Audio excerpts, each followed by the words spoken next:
Hi everyone, this is Robin from Designhill and your host for the day. I hope you and your family are keeping well and safe. I would like to welcome you for this session with Adrian, where we are going to talk about why the four customer experience pillars are important in 2021. Today's event is brought to you by Designhill, world's leading creative marketplace that caters to the creative needs of businesses and individuals alike who can source high quality designs from professional designers and buy unique products created by independent artists. So, moving ahead, let me introduce our speaker for today. We have with us Adrian Brady. Adrian has been working in customer experience and service, sales, marketing, and operations management and consulting for 15 plus years. Most recently, he had the pleasure of working in New York with ACV Auctions, Home Team, One Fine Stay, H. Bloom, and other venture capital backed leadership teams. He has been thinking about starting, building, and scaling companies and internal customer facing teams in his entire career. He has developed an in depth understanding and appreciation for what it takes to succeed in startup and growth phase businesses, as well as the importance of understanding the power of building a cohesive team focused on people, process, and product to achieve scale. He also spends much of the time working with his amazing team, serving clients at CXC to help them optimize the four CX pillars: team, tools, process, and feedback. Check out his new book on Amazon today, The Four CX Pillars to Grow Your Business Now, the Customer Experience Playbook. Thank you so much, Adrian, for taking out time from your schedule and joining us today for this event. Can you please say a quick hi to the audience? Well, first of all, thank you so much for the introduction. I'm super excited to chat with everyone today. All right. So great. So before we start the session, here is a big announcement. We are giving away certificates to the attendees, but for that, you would have to stick till the end. So brace yourself and stay tuned till the very end. And also, you can take the screenshot of this event, post it on Twitter, and tag Designhill DH, CX Chronicles, and use hashtag Designhill Events. One lucky winner will have a chance to win a print shop gift card worth $50. Also, we will be sharing an exclusive coupon code with everyone at the end of the session, using which you can avail a 15% discount to shop on Print Shop. Stay tuned. All right, so before we start the session, let's quickly look at what Design Hill is all about. Need to get your parents off your back? Head to the world's #1 creative marketplace, Designhill. When I started my photography business, I needed something that said this was more than just a hobby. It's not a hobby, Mom. That's why I went to Designhill and got an amazing logo super fast at a price I could afford. The process was easy using Designhill's logo maker. Just enter the name of your business, then pick out a number of designs that inspire you. I'll pick this one and that one's cute. Then pick your colors or let the system decide. Add some more info like a slogan, the industry your business is in, and your budget. The logo maker, using machine learning and artificial intelligence, will design thousands of logo variants that you can choose from and adapt. In fact, I was able to get everything from business cards to t-shirt design and complete social media kit, all with the click of a button. With that, I'm all set. Now everyone I meet knows I'm a legit photographer. Even my mom. It's real. That's decaf. Let the world know it's real and build your brand with Designhill. Let the world know it's real and build your brand with Designhill. All right, that was all about Design Hill, and now we are all set to start the session. We will take up questions during the session. So if you guys have any questions, please drop them in the questions section on your screen. Over to you, Adrian. Now you can Awesome. Thank you so much. presentation. Thank you. I appreciate the intro. I'm super excited to be here with all of you today. Can everyone see my screen over here? CX Chronicles, make customer happiness a habit. Is that a yes? Can everyone see this right here? Just want to make sure before we jump in. Okay, perfect. So guys, super excited to chat today. As some of you know, I've spent a ton of time talking with customer-focused business leaders across the world, frankly. And part of it's been through my own business travels and my own experience working at a bunch of incredible companies. The other part of it has really just been about our podcast. Over the last 3 years, we've had hundreds of conversations with some of the world's most incredible CXers and UXers and designers and founders and business owners. And what I'm going to talk about today is the 4 CX pillars. And it's a way that really I've framed all of the learnings, all the lessons, everything that I've seen building a number of different CX teams into 4 major areas, 4 major buckets: team, tools, process, and feedback. And today we're going to spend a lot of time getting into the weeds on those 4 CX pillars. To start off, I wanted to just call out the fact many folks on this show in this space, in this arena, they know that customer experience optimization is an incredibly important part of building, scaling, growing a business. In the US alone, there's over $70 billion a year lost due to poor customer experiences. And I think we can all just stop to take a minute. Think about the last time maybe you were able to go out to a retail store and to try to buy some type of good or some type of product. Or maybe it's the last time that you went out for food or for drinks or for dining, right, with your family and your friends. All of us can stop and take a couple minutes to think about a number of different times that, man, the experience just wasn't there, right? Maybe it took 10 minutes to get just a glass of water. Maybe it took 15 minutes to get someone to come over and ask you what they could help you with, right? When you're trying to shop and all you're trying to do is spend your money, try to buy something, right? So we can all think about these examples of when customer experiences weren't thoughtfully designed, they weren't clearly, cleanly laid out in the type of way that a customer, not only do they want to spend their money with you, but they want to spend their money with you again and again and again. And a big part of why I started CX Chronicles was, number one, I knew about this problem. I knew about the $70 billion problem just in my country alone. But number two, it's something that when you think about it, oftentimes if you just break down a simple set of steps or a simple set of rules for how your business, and I don't care how big your business is or how small your business is, you could be Gary the painter with a painting team of 5 people, have a 1-page playbook for your team to know exactly how you need to think about the way you want your team built, your tools used, your processes laid out and defined, and feedback. How do you get customer feedback and how do you get team feedback or employee feedback to make everything go better, to make everything go smoother. So today, like I said, we're going to spend a lot of time focusing on the 4 CX pillars in your business.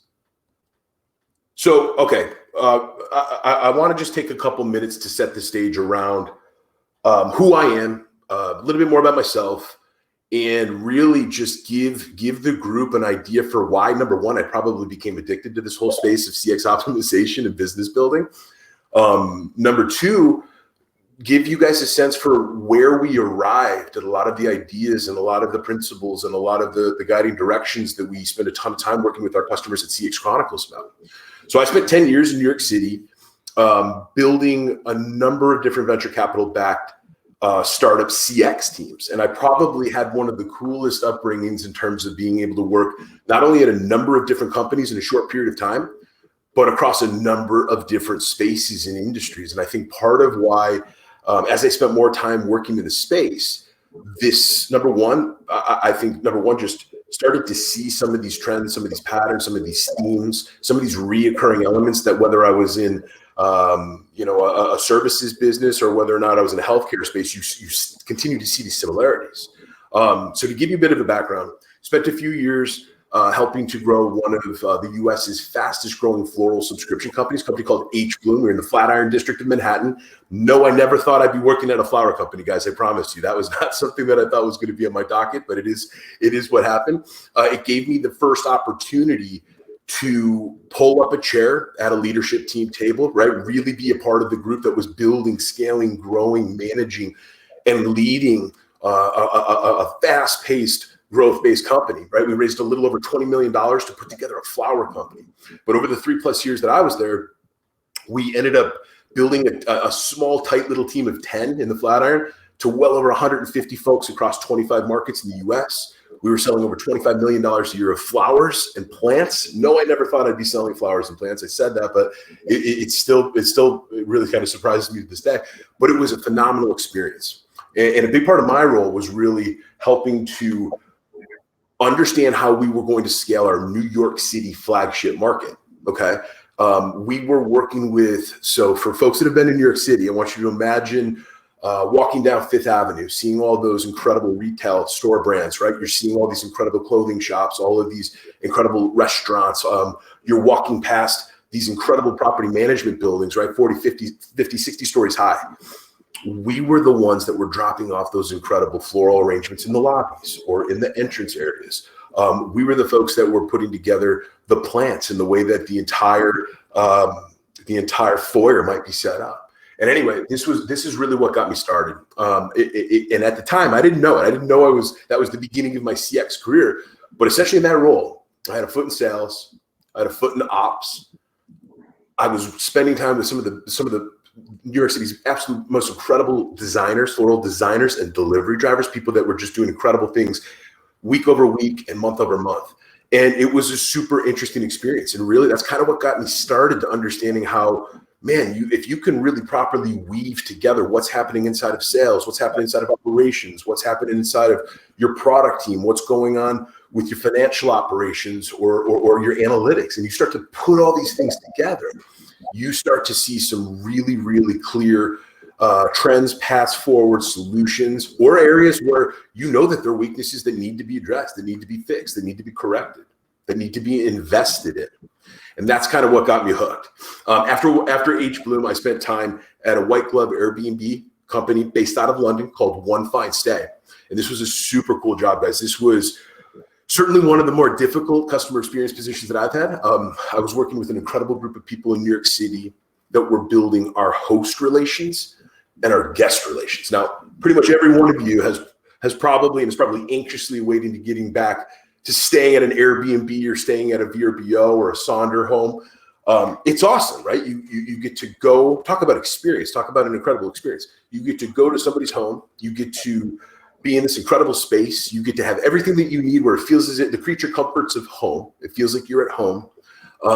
And that's what we were doing at One Fine Stay. And my job was really to think about how to make incredible experiences for hosts and how to make incredible experiences for guests. And that was not an easy task, guys. I'm not going to lie to you.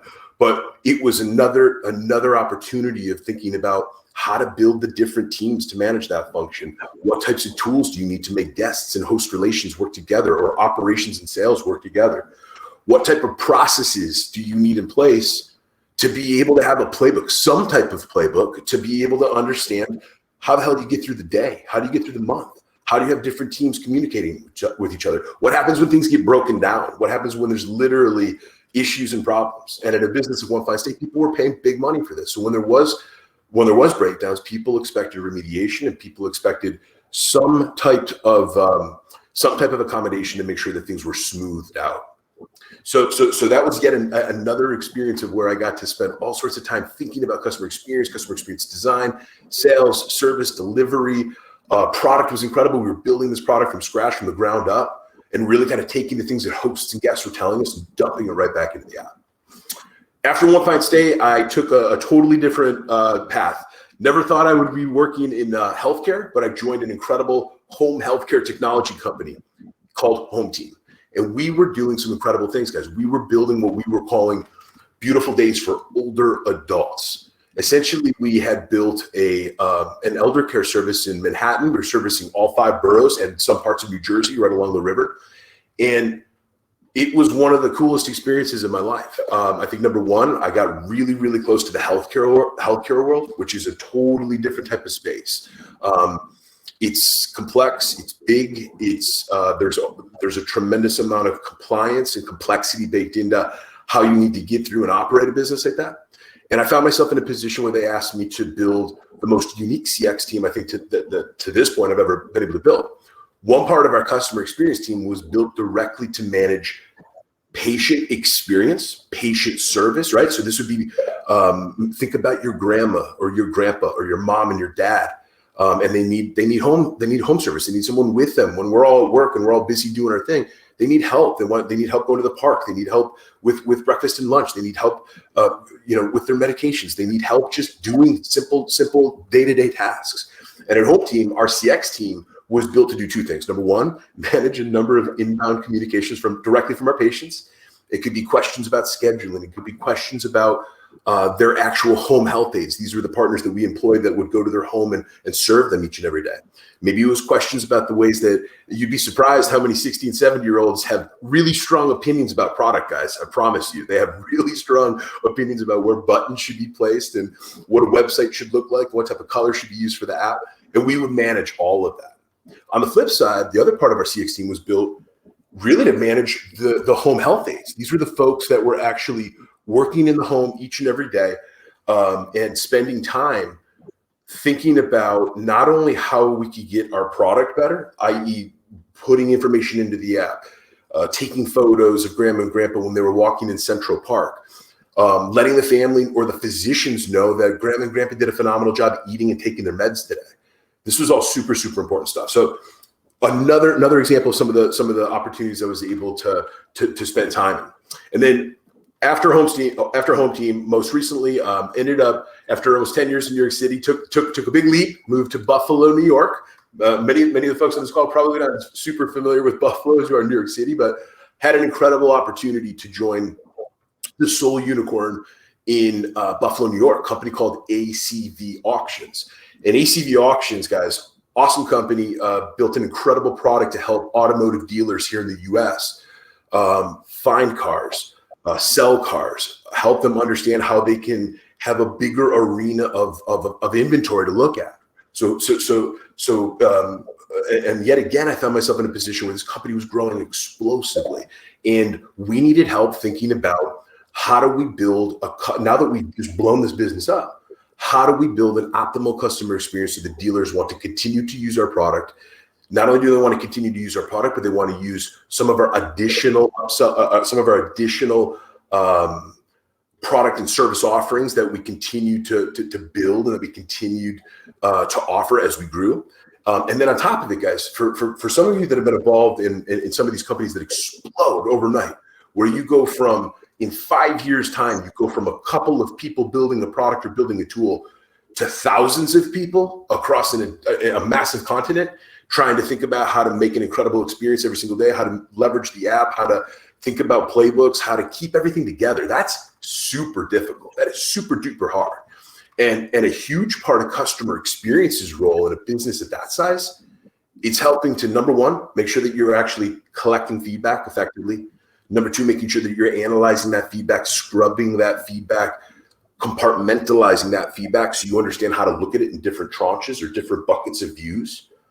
And then third, and most importantly, how do you act on the feedback, right? What's the point of collecting feedback if you don't have a phenomenal way of thinking about how you're going to deploy action and take action on that feedback? And that's what I got the pleasure of spending over 2 years working with the incredible team in Buffalo, New York at ACV building. So I wanted to kind of take a couple minutes to set the stage. So some of the stuff that we're going to get into today really revolves around all of the experiences that I was so fortunate to gain in my personal journey. And then the other big part of it is the CX Chronicles podcast. So part of accelerating all of that learning and accelerating how you hear and learn what others are doing is to just have a bunch of different conversations. In my case, I decided to put it together and boil it into a podcast. Today, we have 120 episodes. You can find us on Spotify, Stitcher, Google Podcasts, all of your favorite podcasts. CX Chronicles podcast, you'll find it. And we just had these incredible customer experience leaders coming on telling their stories. I won't spend too much time on it, but I also founded a number of my own companies over the years. I'd be lying to you if I didn't tell you that CX Chronicles was the 10th company that I've started in my journey as well. So I've just loved building businesses, love the act of what I call building the bonfire. Businesses are funny, man. Like businesses are, there's these different stages of building a fire, right? You need to get something small started just to be able to get a huge rip-roaring bonfire. And one of my favorite parts of business is it's 100% that growth stage. It's figuring out how you take something from literally nothing, you turn it into something that's real and tangible. Then you go and you find people that are willing to spend cash money on it. And then you go and figure out how to do that 10 times great. That's the fun stuff, man. That's the fun stuff. And that's what I've really spent the last 15 years of my life focused on. Recently, I published my first book, The CX Chronicles, The 4 CX Pillars. So I do have this today. I'll be happy to share the link with you guys. But this was really just forcing me to get all this stuff out of my head, to just get it out, to put it into clean, clear areas that I could sort of expand on and evolve and optimize as I grew personally and professionally. And the other big thing that I want to call out, I know that most folks, most professionals, they love this whole people, process, product, right? It keeps business people in line. It's easy, it's simple. Executives understand it. People that are building things understand it. And the people that are up and coming in an organization understand it. But for me, that always felt like a three-legged stool. And a big part of what we're going to get into today with the 4 CX pillars, it's going to talk about why those 4 things together really, really, really help to build an organization and to keep an organization running in the right direction, especially when you're growing rapidly, especially when you're growing really, really quickly. Today, in my Business CX Chronicles, we focus on optimizing the 4 CX pillars. So team is literally the number one thing when we ask our guests. So this isn't even Adrian Brady-Cesana. This is more the CX Nation here. When we ask our podcast guests, what's the most important of the 4 CX pillars? What's the thing that's like paramount? 99% of them start with team. And this is why they say, look, if you don't have the right team, if you don't have the right group of men and women coming together to collaborate, to push things forward, to expand, to make things real, right? To make things that are difficult actually real and achievable, you're not going to have great tools. You're not going to have great processes, and you're not going to have great feedback. So team is number one. Team is the most important thing that most customer-focused business leaders completely agree on. Tools is another interesting piece because, again, depending on today's listener and viewer, I think everyone's got a different level of experience with tools. It's the reality. It's a simple reality. The idea that you know exactly which tool and exactly which tools to put into a tool stack at exactly every point of a company's evolution, that's not true, man. Things change. Things are constantly ebbing and flowing. You go through rough seas, you go through calm seas. It's as simple as that. But tools, most CXers, they simply need help navigating that jungle, right? At CXC, we spend time learning and partnering with almost 100 CX SaaS tools out there. And every single day, you're looking and you're finding 5 new tools that are going to come and disrupt the last 100. So a lot of people, when it comes to the second pillar tools, they just need help navigating that jungle and understanding which tools are best for them and their business and their team. Processes, we're going to talk about living playbooks and customer journey maps. Part of a company growing rapidly and growing super, super fast, it's documenting and mapping where you're going, what worked, what didn't work. I know, Reid Hoffman, he always talks about this idea of startups or building any type of business or building any type of team. It's like navigating a minefield. You literally need to make sure that you don't step in the wrong area. You're gonna create much bigger havoc for the business. Process is all about documenting, listening, learning, mapping, so that when you do need to retraverse or come back to the same type of path that you've already ran, you've got a sense for what worked, what didn't work. Maybe even some of your teammates start building some of the things that inevitably you're going to need to build from the first place. So process is huge. And then the last one, feedback. Feedback's my favorite one. I'm not going to lie to you guys. Feedback is always my one that I like asking that question the most on the podcast, for sure, because I'm selfishly trying to understand how other people are doing this really, really well. But the second piece is feedback to me is why CX is fun. Feedback to me is why CX is fun. The best part to me of a business is when you're lucky enough or fortunate enough to be working in a business that has got a bunch of happy customers that like gladly pays their bill month over month. First of all, congratulations, because that's not an easy place to be, number one. But number two, you have an opportunity to go talk to an army of promoters every single month who love your product, love your service, love your brand, love your business, love whatever it is that you're offering.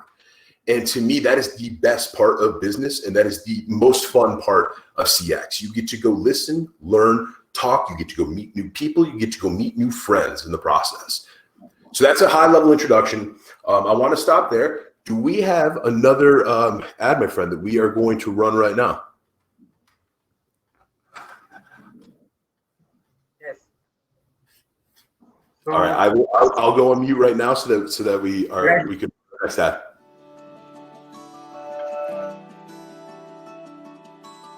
Claremax is a full-service video agency based around video production. We created a brand that fit our identity at the time, but as we've evolved as a company, we found that original brand didn't quite fit our aspirations anymore. Finding a partner to rebrand your entire company takes a lot of time and effort. Finding Designhill was an incredible lifeline. Designhill offers a money-back guarantee. If we don't like any of the designs, we get all of our money back. The stuff that we ended up with were well beyond what we had been seeing on other creative services platforms. After creating a simple design brief by answering CarMax some is a questions full-service created by video Designhill, agency we based around posted, video and within a few production. We days, we had created a over brand that fit 250 our identity at the entries. time, but as Designhill's we've platform evolved made as a it company, easy to we found that communicate with all of the original potential brand didn't designers. really fit Eventually, our we picked the winner. aspirations In anymore. addition to a Finding logo, our designer also brand your created a entire letterhead, company business takes a lot of cards, and time, banners for all of our effort. social Finding media platforms. Designhill With Designhill's incredible help, way. we now have a Designhill brand offers that a meets our money-back guarantee. aspirations. We don't We're like ready for the any of future and designs. everything We that's get here all to of our come. money back. The stuff that we ended up with were well beyond what we had been seeing on other creative services platforms. After creating a simple design brief by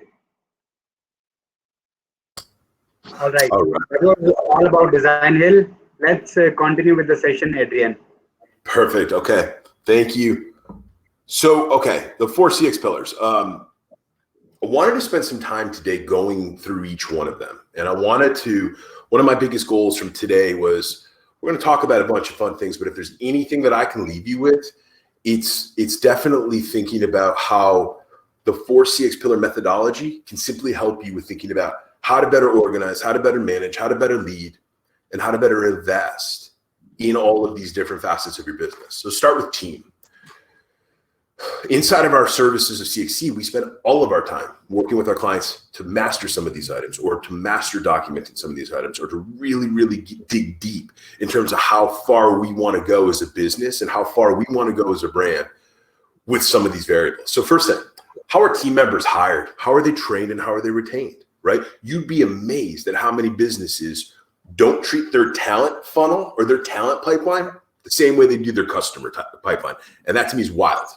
I think one of the oldest adages in the book, right, is happy employees equals happy customers. It's really simple, man. And then go back to what we talked about, what we started this whole conversation with earlier, which was just take a second to stop and think about your last really terrible customer experience interaction, wherever it was. It probably started right here with team, right? The individual, maybe they weren't given the right set of expectations. Maybe they weren't trained properly. Maybe they weren't onboarded properly. Maybe that business doesn't take any time to invest in customer service optimization or customer success optimization, where maybe once a quarter or twice a year, or maybe even once a year, for God's sake, right? They get to go through some training. They get to get some education. The company picks up the bill on figuring out how they make that employee even better for the future, right? Help grow them, help expand them. The other big part about team is thinking about how does your CX team actually work with the rest of the organization. Now, selfishly, I'm going to talk about that because that's the space that I know. But whatever type of team you're leading, with CX specifically, this is what's really interesting. There's a ton of different folks that we've worked with over the years that when you get into the weeds in terms of understanding what their current CX team is doing today, you find out immediately that there's just broken, fragmented lines to sales.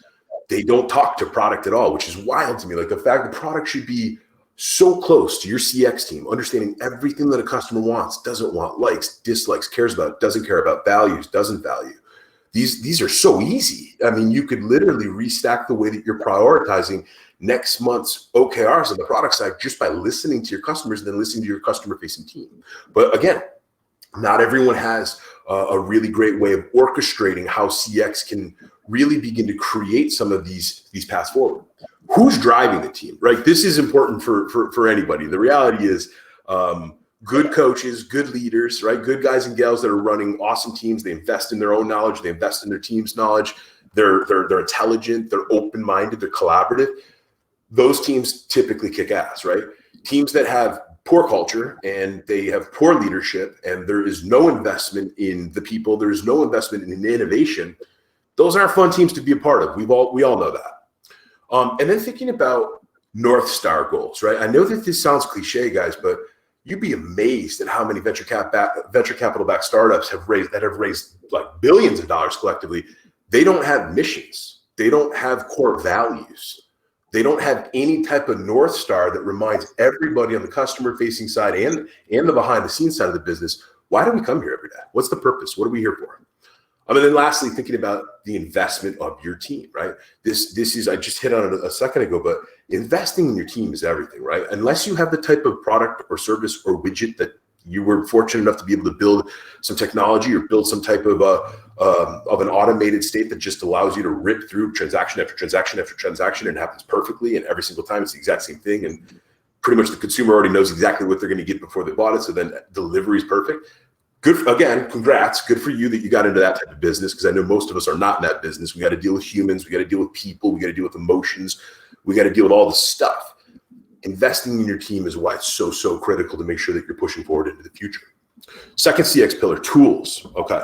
Tools is huge. I know that most of the folks on today's discussion, we spend all day on our tools. Right now, you guys would laugh, but behind on the screen that I'm not sure, I have 17 tabs open right now. 17 tabs. There's 6 different tools.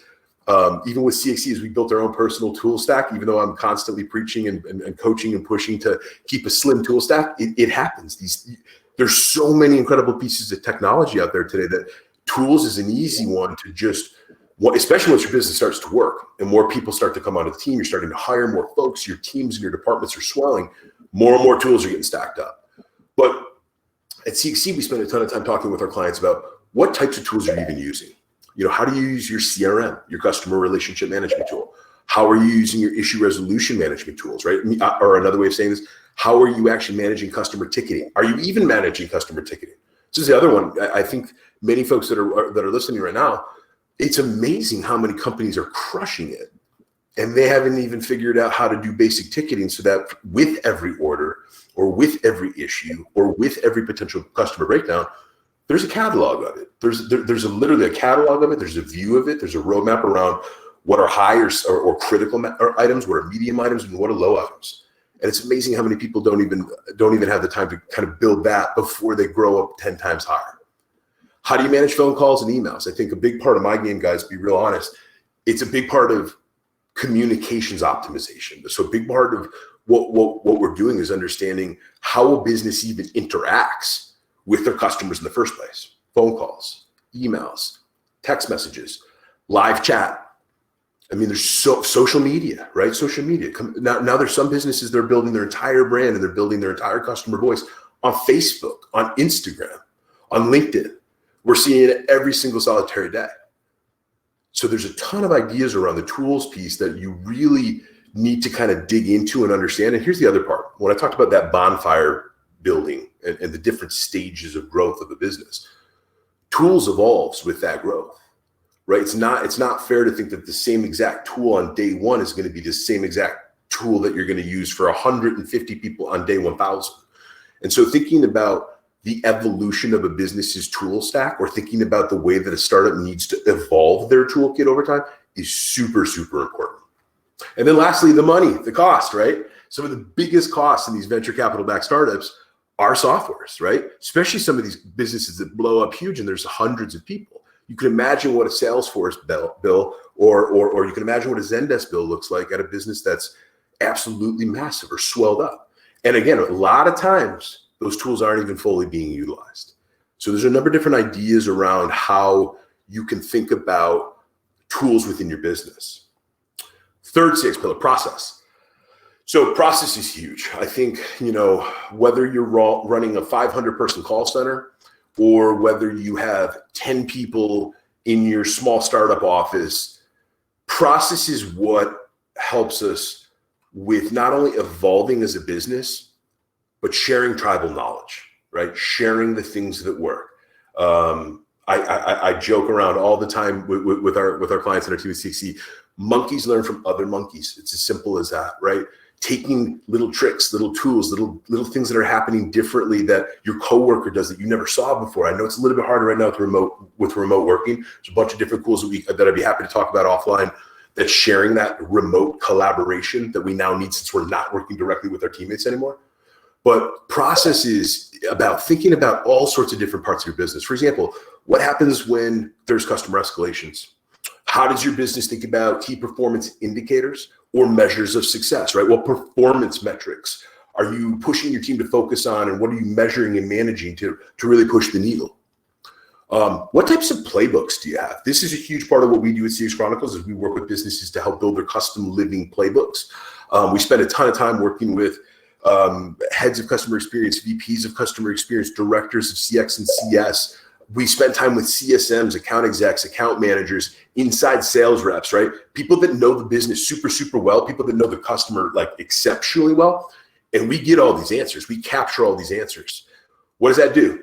What's the purpose of that? Number one, if you are lucky enough to be on a team where your team is swelling and growing day by day by day and week over week over week, you have to have a playbook. You have to have a playbook for basic onboarding, training, ramping. Here's the other thing. Some of the best companies in the world, some of these incredible companies that we've seen over the last 6 to 12 months in terms of just rapidly changing how they roll. It's the idea of using living playbooks to fuel the content for your FAQs or your self-service. So think about that for a second. Inside of this process pillar, if you get really, really good at listening, learning, mapping, documenting, but then using it, you can literally have your customer-facing team essentially writing the same type of playbook that you can then show or present to your customer base. That's huge, right? That's massive. And if it's living and if it's breathing, then it's even better, because then every single solitary day, something changes in your business. Every single solitary week or month, something changes with your T's and your C's, and you got to figure out how to set up a different set of expectations for an offering. Process is the pillar that really forces you to think about how you're mapping this entire experience. How are you mapping it out? How are you drawing lines in the sand? Who owns what? How do you assign accountability, responsibility, and authority to different teams, different departments, different leaders, and different folks in your business, right? Super, super important stuff. And then the fourth and the final CX pillar, feedback. So feedback, like I said earlier, is my favorite one, but feedback is really where you're thinking about how is customer feedback collected in the first place. We're going to get into it in one of the forward slides here, but feedback's massive, right? There's so many companies that don't necessarily take the time to ask their customer or ask their employees what they think. What do you think could be better? What do you hear every single solitary day from the 100 customers that you talk to every single day of the week, right? And understanding how to build more robust VOC or voice of customer reports is going to be huge, right? Because this is how you can really manage up to leadership, what imperative items there are out there. And then it's the other way that you can really broadcast across a large business how things are actually going with the customer, how things are actually going with the team, how we're actually scoring week over week and month over month. Because guys, there's a tremendous amount of public information out there on any company. There's Google reviews, there's Android reviews, there's Apple reviews, there's Yelp reviews, there's G2 reviews, there's Capterra reviews, there's Facebook reviews, there's reviews on Twitter, it goes on and on and on. It's everywhere.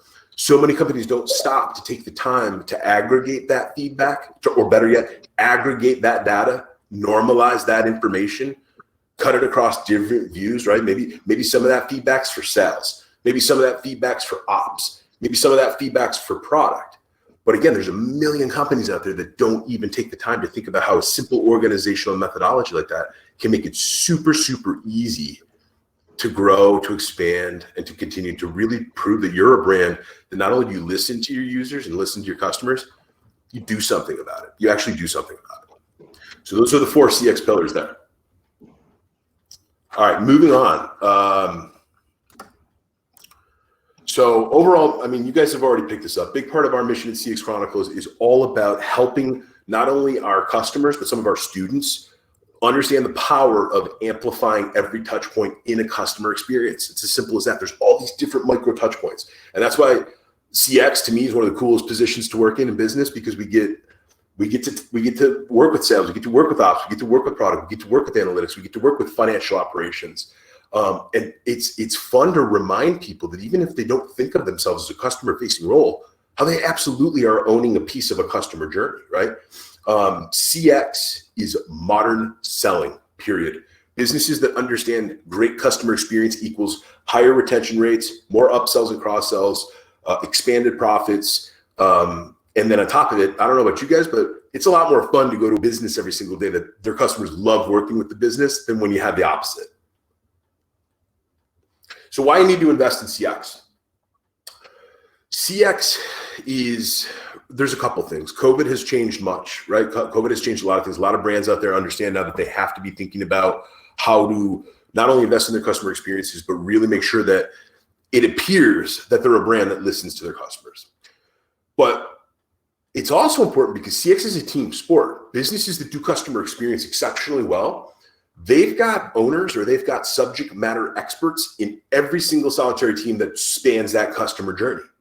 So number one, you're in effect creating a group of individuals, guys and gals, or like the knights of the round table, that they basically come together, look at problems, look at issues, look at challenges, look at feedback points, right? Maybe you see a swell in a specific type of feedback from your customer on a certain product change or on something that you just changed with your sales contract, right? This stuff's huge, right? Taking the time to have somebody across all these different folks inside of your team looking at this is going to be massive.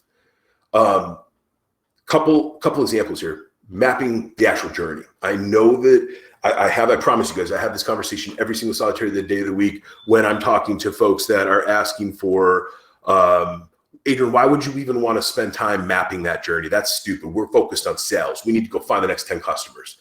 Well, mapping those journeys gives you a couple things. Number one, it helps you understand the actual customer touch points in your business. Maybe you can actually find out, okay, if you know your ICP, if you know your ideal customer profile, once you map those journeys and you know what your ICP is, maybe you can go double down or triple down or go 10 times out on an ICP, what the touch points are that lift conversion or that give your sales lift, right? Or that push your ability to have your sales team converting at a higher clip.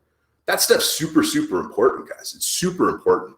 And then lastly, and I know I mentioned it earlier, but I work with so many businesses that have never really kind of just pumped the brakes and said, wait a minute, across this journey, have we actually clearly identified areas of accountability, responsibility, and authority? Meaning it's so often that you put these maps together, you do these journey maps or these user journey sessions, and then people go, well, I thought that was your job, and they do that thing. And the reality is, it's like part of why you're mapping this stuff out, part of why you're looking at dumping the puzzle pieces onto the table is so that you have clarity, right? You have clarity. You understand who owns what, and you know who needs to get things done at different parts of the business. Companies that struggle with optimizing their CX, they often fail to see this big picture, right? They're typically missing definitions around how to even speak the internal language, both with customers and with their teams.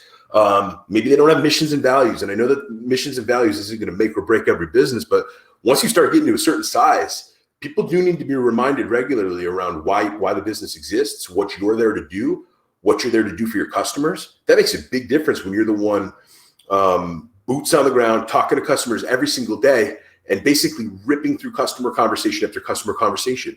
I hate to say it, but having that reminder maybe up on a wall or having that reminder, some cool thing that you put in your home office right now for remote working, that's a massive, massive, easy thing to do to really kind of set your focus. Other companies that are struggling with this, they haven't taken any time to invest in their actual VOC task force, their voice of customer task force. This is an easy one, guys. I challenge everybody to just bring this one idea back to this week's leadership team. Or this week's leadership meeting. Hey, listen to this guy, Adrian from Buffalo, and he suggested a VOC task force.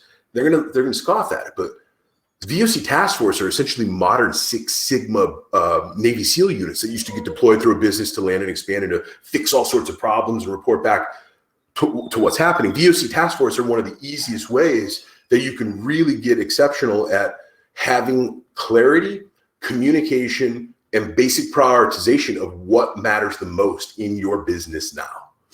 And then lastly, it's the easiest way to just tie sales and ops and product and analytics and leadership, tie those things together, right? Because really it's not that difficult to get the whole team understanding how to row the boat in the right direction. Collecting customer feedback. So there's a number of different ways that we can collect customer feedback today, right? I tried to break this out to give you guys a couple of different ideas so we didn't kind of bore ourselves in some of the granularities, but surveys is an easiest one. I know a lot of you guys already know about this. Maybe it's an NPS survey. Maybe it's a CSAT survey. Maybe it's a customer effort score. Maybe it's a product scoring, right? Surveys is easy. Surveys, there's a million tools out there that are super lightweight, easy to use, low cost that you can start injecting into your business right now, right now today. Focus groups is a super under leveraged trick that no businesses are doing anymore. It's like, I know all of you know Don Draper from Mad Men when he would run some of these focus groups. There's a reason why focus groups work really, really well. You get a totally different type of response. You get a totally different type of color when you bring a customer, or better yet, a group of customers into your space, into your safe space, and you ask them about your business. You ask them about your brand. You ask them about the interactions with your team. So huge, easy one that you should be thinking about leveraging inside of your business, especially if you're a startup. This is the people that typically support startups. They're pioneer folks. They would say yes all day long to being invited into a focus group or a remote focus group. Phone calls and emails, easy breezy here, guys. But this one's, you'd be blown away by how many super successful companies don't take the time to, all right, guys, we got 1,000 phone calls this month. What are the 4 buckets that people are calling us on? No idea. I guarantee you everyone on this call right now is thinking, oh my God, it's so easy. You just pull an export. You could break maybe 3 or 4 tags. You dump those 1,000 calls into 3 or 4 tags. At least now you know that the first thing that they call about is this, the second thing they call about is that, and the third thing they call about is this. Same thing with our emails. Now, again, there's tools that can make that super easy, and we can automate that to an extreme degree. But again, these are things that people aren't really doing. And then the last one, and I know I said this earlier, but in person with your customers. Nothing beats in person with your customers. Going and getting a beer, going and having a dinner, going and playing some golf, going out to a show. Nothing beats hanging out with a customer when they're in the real mode to figure out what you need to do more of, less of, to keep that business relationship intact. Maybe even turn it into a friendship, because then that's where retention becomes easy forever. Understanding the difference between relationship and transactional feedback. So relationship feedback is really going to be about a customer's overall feeling with your brand. Whereas transactional feedback, this is for more of our product folks. This is where you're trying to figure out a specific experience or part of your customer journey or part of your product experience. But understanding how to ask surveys or build focus groups or come up with new forms to be able to measure, manage, and count, make sure that you're thinking about the time to break up what's relationship-based and what's transactional-based. What are optimal times for collecting feedback? So a couple easy ones for you guys. After the purchase, all day long, ask after the purchase, right? Somebody just spent money with you. Hey, customer, how did I do? After customer service is a big one, right? Because if, let's say that you're crushing it with sales is easy, man. I've got the best widget in the world. I sell it all day long. Okay, cool. Let's look at your customer service. On the last 100 customers that just called your customer service, what's their rating? How did they think that you did remediating that thing that you're crushing sales on? Now, if you have 80% of those customers saying, not only did I buy this thing because sales is crushing it, but then when I had customer service, they did a phenomenal job. That's a business that I want to invest in or be a part of, right? What if it's the opposite? What if it's after your customer service, 80% of your customers think that your brand is terrible? Your team did a lousy job. They didn't remediate the problem. They didn't offer a credit or a refund. Let's see how long sales keeps crushing it. Annual, quarterly, and monthly surveys. Every business has a different appetite. Every team has got a different set of confines for what they can do. But start taking the time to figure out a cadence for when you can actually do some of these regulated feedbacks. Difference between CX and UX. Didn't want to spend a ton of time on this one because I figured I was talking to a group that knows this really well. But at a really high level, CX typically focuses on the vast, expansive customer journey. It goes through all those things that we talked about today, right? Going from awareness and consideration and conversion and onboarding and retention and loyalty. It goes through the whole customer journey. UX typically focuses more on the user experience and design, right? Usability, accessibility, helping with customer journeys and user segments and personas. This is one thing I do want to call out. Some of the best CX companies out there, they have CX and UX married. They spend plenty of time together. They do tons of collaborative reporting. They make sure that they're in sync with whatever their customer experience or their user experience tools are, so that both parties are sharing that. Why would you not want each other to know those things when you're collecting very similar facets of certain specific parts of the journey? So CX and UX needs to be really, really close. CX optimization, improving any business. So in short, guys, as we get ready to wrap up, CX helps improve how you listen, how you learn, and how you evolve your products and your services, right? Consumers are never going to be the same after COVID-19, guys. We are going to be on a totally different path for a very long time. Consumers are super educated. Consumers are constantly searching before they buy. Consumers are constantly looking to reviews to see, well, what does the market think that already bought this thing? And then that's how they're making their decisions. One idea to leave you with, though, employee expectations are going to change it at an even quicker rate.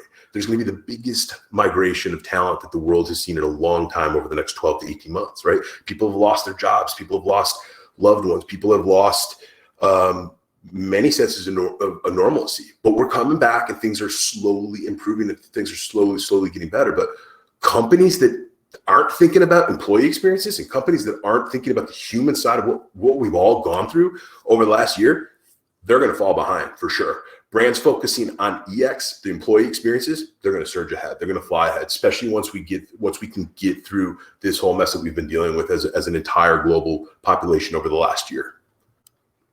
CX managed services. So a couple ideas to leave you guys with. If you're interested in learning more about CXC, myself, our podcast, this is the type of stuff that we're thinking about every single day, guys. Everything that we talked about today, we are constantly trying to think about how we can get better with it. We're constantly trying to find other partners or other customer-focused business leaders who have solutions to some of these problems and that can help other businesses think about how they can improve. Also, I know I mentioned it earlier, but check out the book, right? Easy way to learn more about myself, Adrian Brady-Cesana, and CX Chronicles. Also, if you're just interested in learning more, ask us about how you get your complimentary CX scorecard. We spend a ton of time with awesome business leaders, literally ripping through team tools, process, and feedback, and giving folks an awesome idea for how their business actually is stacked up. How are you guys doing right now? How are your businesses doing? Be happy to do that. Hit us up on the website. We'll set up an appointment. We'll get you your free CX scorecard. And then lastly, CX boot camps, right? We've been doing CX boot camps for the last year. It's a game changer since the pandemic has started. So if you're interested in a CXC certified boot camp, check us out at www.cxchronicles.com. Drop a note. We'd be happy to get someone on the phone with you immediately to talk about how you can join our boot camps. You're gonna get live weekly calls with your coach. You're gonna get all of the access to our CXC Living Playbook templates. We're going to give you a whole army of knowledge base or CX plays that you can expand or inject into your business. And then we're going to connect you with the incredible folks from the CX Nation. Our partners, again, happy to share any information about some of our partners here. There's a number of different incredible solutions that are out there to help you guys get better as the business goes. And then if you're interested in learning about the CX Chronicles podcast, here's some of the CXers that join the show. They talk about the 4 CX pillars. They talk about all the awesome things their brands are doing. And they give us a ton of ideas for how to do kick-ass CX. So thank you so much, guys, for today. I really appreciate the time. I'd love to answer any questions if you guys have any. All right, guys. So Adrian, I must say those were really some amazing insights about customer experience. And I hope you guys loved a lot. And personally, I learned a lot too. And do check out more. See the book of Adrian about customer experience pillars that are important in 2021. And do check out the podcast as well. The links have been shared with you on chat, and Harshita just shared the link of the book. It's available on Amazon.com. Do check it out. Also, just so let's quickly come to the questions tab, Adrian, and Yep. we have a couple of questions. So do take it. Okay, cool. So I see the first one. So are there any parts of my process that I can elevate to set and manage client expectations? So yes, 100%. So when I read that question there, the first thing that I think about is 2 things. Number one, connectivity between your CX team and your sales team is imperative. Or let me rephrase that, because everybody kind of calls these things different names inside their business. If your customer success or your customer support team doesn't have minimally a monthly huddle with sales and revenue, you're behind. So my thought is this: just a couple things you can do. Here's a few ideas just to give you a sense for how you can slice this out and give you like a simple template. Number one, got to have some set of cadence for where your customer support, service, or success team gets to speak with sales, because they're the expectation setters, right? As well as marketing. I should say sales and marketing. But a few thoughts for you. Figure out what the big pain points or what the big opportunities are for onboarding, right? That's like you're almost through the funnel, but you're not totally through the funnel.